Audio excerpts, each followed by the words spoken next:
बिस्मिल्लाहिर्रहमानिर्रहीम। मोहतरम नाज़रीन, अस्सलामु अलैकुम वरहमतुल्लाहि वबरकातुहू। हम आपको खुशामदीद करते हैं अपने YouTube channel Islamic knowledge academy में। मोहतरम नाज़रीन कराम, जनाब इशफाक अहमद साहब फरमाते हैं कि अल्लाह ताला फरमाता है कि नमाज पढ़ो और रोज़ा रखो और नेक अमल करो। अब मैं बड़ा हैरान भी होता हूँ और फंस जाता हूँ कि मैंने जब नमाज पढ़ ली, रोज़ा रख लिया, क्या ये नेक अमल नहीं है? अल्लाह ताला ने तीसरी नेक अमल की कैटेगरी क्यों बनाई है? मैं अब तक कशमकश में फंसा हुआ हूँ कि नेक अमल कैसे किया जाए। मेरी तरह आप भी जब किसी नेक अमल के बाबत सोचेंगे तो आपको इर्द गिर्द पर नज़र दौड़ानी होगी, क्योंकि नेक अमल के लिए आपको बंदा या जानदार ढूंढना होगा।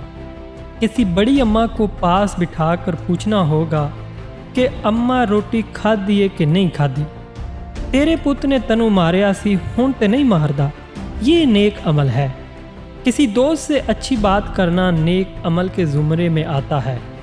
अब्बा जी के साथ हुस्न सलूक से पेश आने का नाम नेक अमल है, लेकिन ये नेक अमाल करने खैर से हमने छोड़ रखे हैं।